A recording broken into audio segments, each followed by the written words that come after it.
Welcome to JMR Academy. Molecular basis of inheritance-ல நாம இன்னைக்கு பார்க்க போறது search of genetic material, transforming principle, DNA versus RNA and its properties. பார்க்கலாமா?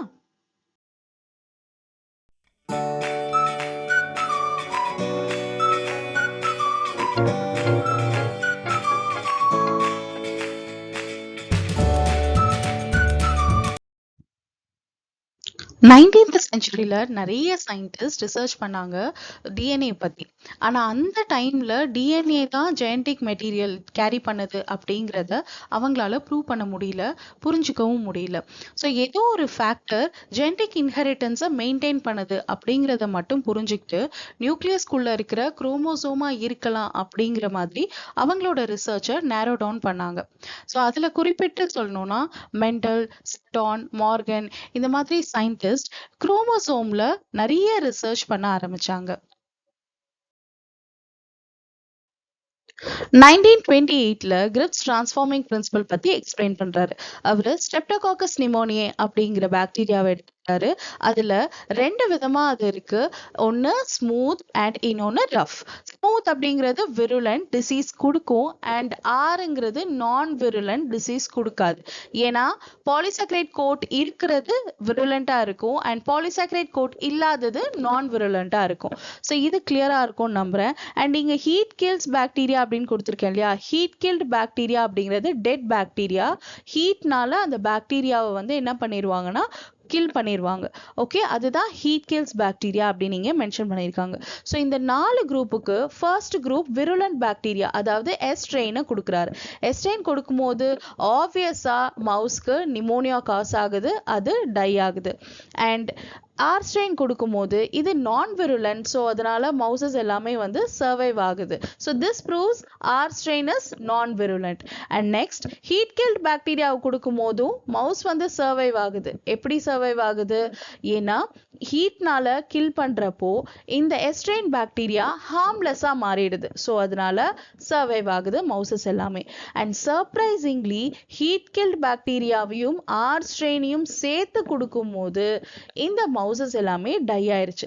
நான் ஏன் இங்க சர்ப்ரைசிங்லி சொல்றேன் அப்படின்னா, இந்த ஆர்ஸ்ட்ரெயின் அப்படிங்கிறது என்ன ஆல்ரெடி நம்ம பார்த்திருக்கோம்ல, நான் விருலண்ட். அண்ட் அதே மாதிரி இந்த ஹீட் கில்ட் பாக்டீரியா அப்படிங்கிறதும் ஹார்ம்லெஸ். ஸோ இந்த நான் விருலண்ட்டும் இந்த ஹார்ம்லெஸ்ஸும் சேரும் போது எப்படி இந்த மவுஸ் வந்து டை ஆச்சு அப்படிங்கிறது மிகப்பெரிய கொஸ்டினா இருந்தது. அண்ட் அதுக்கப்புறம் தான் அவரோட ஃபைண்டிங்ஸ்ல அவர் கிளியரா எக்ஸ்பிளைன் பண்றாரு. Living S bacteria recovered from dead mice. So R strain transformed into S strain. இந்த R strain அதாவது non-virulent S strain மாறி இருக்கு, அதாவது டிரான்ஸ்ஃபார்ம் ஆயிருக்கு, விருலண்டா டிரான்ஸ்ஃபார்ம் ஆயிருக்கு. ஸோ ஏதோ ஒன்று இந்த R strain S strain நான் விருலண்டா மாத்தி இருக்கு. பட் அந்த டைம்ல டிஎன்ஏ தான் அதை பண்ணது அப்படிங்கிறத அவங்களால புரிஞ்சிக்க முடியல, ப்ரூவ் பண்ணவும் முடியல. பட் அவர் என்ன சொன்னாருன்னா, டிரான்ஸ்ஃபார்மிங் பிரின்சிபல் அப்படிங்கிறது heat killed S strain converted R strain into virulent S strain அப்படிங்கிறத மட்டும் சொல்லி முடிச்சிட்டாரு. அண்ட் அது மட்டும் இல்லாம ஜெனடிக் மெட்டீரியலும் டிரான்ஸ்ஃபர் ஆயிருக்கு அப்படிங்கிறதையும் சொன்னாரு. பட் இது வந்து நிறைய சயின்டிஸ்ட் ஏத்துக்கல. ஏன்னா எப்படி ஜெனடிக் மெட்டீரியல் டிரான்ஸ்ஃபர் ஆச்சு அப்படிங்கிற விஷயத்த அவரால் ப்ரூவ் பண்ண முடியல, ஜஸ்ட் அவரால் சொல்ல மட்டும்தான் முடிஞ்சது. ஸோ இந்த எக்ஸ்பிரிமெண்ட் நிறைய சயின்டிஸ்ட் எடுத்துக்கல. பட் லேட்டர் ஆன் தான் தெரிஞ்சது DNA is the genetic material. So இந்த விருலன்ஸை டிரான்ஸ்ஃபர் பண்ணது, அதாவது எஸ்ல இருந்து ஆருக்கு டிரான்ஸ்ஃபர் பண்ணது டிஎன்ஏ அப்படிங்கிறது லேட்டர் ஆன் தான் ஐடென்டிஃபை பண்ணாங்க. 1952ல ஹெர்ஷே அண்ட் ஷேஸ் டிஎன்ஏ தான் ஜெனடிக் மெட்டீரியல் அப்படிங்கிறத ப்ரூவ் பண்ணாங்க. அது எப்படி பண்ணாங்கன்னு பார்க்கலாமா? ஸோ 2 பாக்டீரியா ஃபேஜ் எடுத்துக்கிட்டாங்க. ரெண்டுமே சேம் தான். ஆனா இங்க 2 குரூப்பா பிரிச்சு ஒரு குரூப்ல இருக்கிற டிஎன்ஏல இருக்கிற பாஸ்பரஸை ரேடியோ ஆக்டிவ் பண்ணாங்க. அண்ட் அதே மாதிரி இன்னொரு குரூப்ல புரோட்டீன் கோட் இருக்கு இல்லையா, ஸோ அதுல இருக்கிற சல்ஃபரை ரேடியோ ஆக்டிவ் பண்ணாங்க. ஓகே, ஸோ இங்கே ஃபர்ஸ்ட் குரூப்பில் டிஎன்ஏல இருக்கிற ஃபாஸ்பரஸை ரேடியோ ஆக்டிவ் பண்ணாங்க அண்ட் செகண்ட் குரூப்பில் புரோட்டீனில் இருக்கிற சல்ஃபரை ரேடியோ ஆக்டிவ் பண்ணாங்க. ஸோ இந்த ரெண்டு பாக்டீரியோஃபேஜுமே பாக்டீரியாக்குள்ளே இன்ஃபெக்ட் பண்ண விடுறாங்க. ஸோ பாக்டீரியோஃபேஜ் அப்படிங்கிறது பேசிக்காக பாக்டீரியாவை இன்ஃபெக்ட் பண்ணக்கூடிய வைரஸ். ஸோ இது ரெண்டு வைரஸுமே ரெண்டு குரூப்பில் இருக்கிற வைரஸுமே போயிட்டு பாக்டீரியாவை இன்ஃபெக்ட் பண்ணுது. கொஞ்ச நேரத்துக்கு அப்புறமா அதை எடுத்து பிளெண்ட் பண்ணுறாங்க. ஸோ இப்படி பிளெண்ட் பண்ணுறதுனால என்ன ஆகுதுன்னா அந்த வைரஸ் கோட் இருக்கு இல்லையா, அந்த வைரல் கோட் எல்லாமே செப்பரேட் ஆகி வந்துடும். அந்த ப்ரோட்டீன் கோட் எல்லாமே என்னாகும், செப்பரேட் ஆகி வந்துடும். ஸோ பிளெண்ட் பண்ணதுக்கு அப்புறமா அதை சென்ட்ரிஃபியூஜ் பண்ணுறாங்க. அப்படி சென்ட்ரிஃபியூஜ் பண்ணும்போது என்ன ஆகும் அப்படின்னா வைரஸ் பார்ட்டிகல்ஸ் எல்லாமே பாக்டீரியாவை விட்டு தனியாக பிரிஞ்சு வந்துடும்.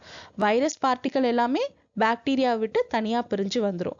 ஸோ அதுக்கப்புறமா சென்ட்ரிஃபியூஜ் பண்ணதுக்கு அப்புறமா பார்க்கும்போது டிஎன்ஏல நம்ம ஃபாஸ்பரஸை ரேடியோ ஆக்டிவ் பண்ணியிருந்தோம் இல்லையா, அந்த ரேடியோ ஆக்டிவ் ஃபாஸ்பரஸை இங்கே பார்க்க முடியுது. ஆனால் புரோட்டீனில் நம்ம ரேடியோ ஆக்டிவ் பண்ணியிருந்தோம் இல்லையா சல்ஃபர், ஸோ அந்த ரேடியோ ஆக்டிவ் சல்ஃபரை இங்கே நம்மளால் பார்க்க முடியல. அப்படின்னா என்ன அர்த்தம், டிஎன்ஏ பாக்டீரியாக்குள்ளே என்ட்ரி ஆயிருக்கு ஆனால் புரோட்டீன் பாக்டீரியாக்குள்ளே என்ட்ரி ஆகலை. வைரஸ்லேருந்து டிஎன்ஏ என்ட்ரி ஆயிருக்கு ஆனால் வைரஸ்லேருந்து புரோட்டீன் கோட் என்ன ஆகலை, protein entry agala. So this proves what? This proves DNA is the genetic material.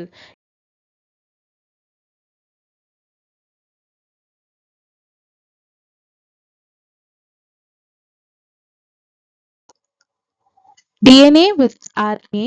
So DNA deoxyribonucleic acid ஒரு OH இங்கே கம்மியாக இருக்கும் and RNA ribonucleic acid second பொசிஷனில் OH இருக்கும். ரைபோ சுகர்ல செகண்ட் பொசிஷன்ல OH இருக்கும், பட் இங்க டிஎன்ஏல இருக்காது. இது வந்து ஒரு major difference. And DNA highly stable and less reactive.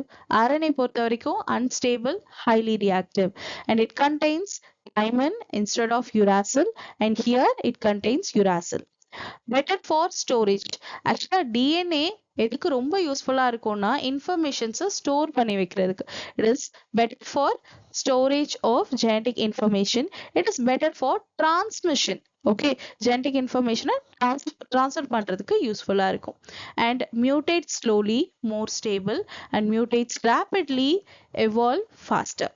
Okay, so DNA better for genetic storage and RNA better for genetic expression. So அதனால தான் RNAல இருந்து புரோட்டீன் வருது. DNAல இருந்து டைரக்டா புரோட்டீன் வர முடியாது, RNAல இருந்து தான் புரோட்டீன் வர முடியும். earlier daysல வந்து RNA தான் ஃபர்ஸ்ட் ஜெனடிக் மெட்டீரியலா இருந்திருக்கு. ஓகே, ஸோ RNA அப்படிங்கிறது ரைபோ நியூக்ளிக் ஆசிட், அதுதான் ஃபர்ஸ்ட் ஜெனடிக் மெட்டீரியலா இருந்திருக்கு. ஸோ அதோட ரோல் என்னென்ன அப்படின்னு பார்த்தீங்கன்னா மெட்டபாலிசம், டிரான்ஸ்லேஷன், அதாவது protein synthesis and splicing. So RNAல இருந்து புரோட்டீன் ஃபார்ம் ஆகும். ஓகேயா, அண்ட் அது மட்டும் இல்லாம அது கேட்டலிஸ்டாவும் ஒர்க் பண்ணிருக்கு. ஓகே, நிறைய பயோகெமிக்கல் ரியாக்ஷன்ல கேட்டலிஸ்டாவும் இருக்கு. ஸோ இது ஏன் கண்டினியூஸா வந்து ஒரு ஜெனடிக் மெட்டீரியலா இருக்க முடியல அப்படின்னா ப்ரோன் டு டீக்ரடேஷன், அதாவது சீக்கிரமா உடைஞ்சு போயிடும், ரொம்ப ஹைலி அன்ஸ்டேபிள். இதனாலதான் இந்த RNA டிஎன்ஏவா எவால்வ் ஆகியிருக்கு. அதாவது இந்த RNA ஸ்லோலி மியூட்டேஷனால டிஎன்ஏவா எவால்வ் ஆயிருக்கு. ஸோ கெமிக்கல் மாடிஃபிகேஷன், அதோட ஸ்ட்ரக்சர்ல கெமிக்கல் மாடிஃபிகேஷன் வந்திருக்கு. நமக்கு ஆல்ரெடி தெரியும் RNAல யுராசில் இருக்கு, டிஎன்ஏல தைமன் இருக்கு. ஸோ இதுவே வந்து ஒரு பெரிய சேஞ்ச் இல்லையா. ஸோ கெமிக்கல் மாடிஃபிகேஷன் நடந்திருக்கு. RNA ஒரு ஸ்டேபிள் ஸ்ட்ரக்சருக்கு வந்திருக்கு, டபுள் ஸ்டாண்டர்டா மாறி இருக்கு, டபுள் ஸ்டாண்டர்ட் ஸ்ட்ரக்சர் கிடைச்சிருக்கு. அதே மாதிரி யுராசில் தைமனா மாறி இருக்கு. ஸோ இப்படிதான் RNA வந்து டிஎன்ஏவா எவால்வ் ஆகியிருக்கு. ஓகே, ஸோ டிஎன்ஏ ரொம்ப ஸ்ட்ராங்கா ஸ்டேபிளா இருந்திருக்கு இந்த ரீசன்ஸ்னால தான். அது double standard, complementary stand, and அது மட்டும் இல்லாம less reactive. RNA highly reactive, but இங்க டிஎன்ஏ லெஸ் ரியாக்டிவ். அண்ட் டிஎன்ஏவா எவால்வ் ஆனதுக்கு அப்புறமா டபுள் ஹெலிக்ஸ் ஸ்ட்ரக்சர் வந்திருக்கு. அண்ட் அதே மாதிரி ரெப்ளிகேஷன் ரிப்பேர் மெக்கானிசம், தன்னைத்தானே ரிப்பேர் பண்ணிக்கக்கூடிய மெக்கானிசமும் இதுக்கு கிடைச்சிருக்கு. ஓகேயா? So, RNA was the first genetic material and இந்த RNA DNA-வா evolve ஆகி இருக்கு and more stable ஆயிருக்கு, repair mechanism-உம் அதுக்கு கிடைச்சிருக்கு. DNA predominant genetic material அது எல்லாருக்குமே தெரியும். அது எப்படி genetic materialனு சொல்றாங்க, ஏன் மத்த moleculesனால genetic materialஆ இருக்க முடியல அப்படிங்கிறதுக்கு இதுதான் ஆன்சர். எந்த ஒரு மாலிக்யூலுமே இந்த 4 பாயிண்ட்டையும் satisfy பண்ணணும். அப்படி satisfy பண்ணாதான் அதால genetic materialஆ இருக்க முடியும்.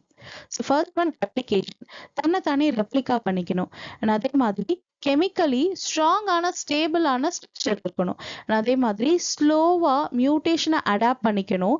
அப்படி பண்ணாதான் எவல்யூஷன் நடக்கும்.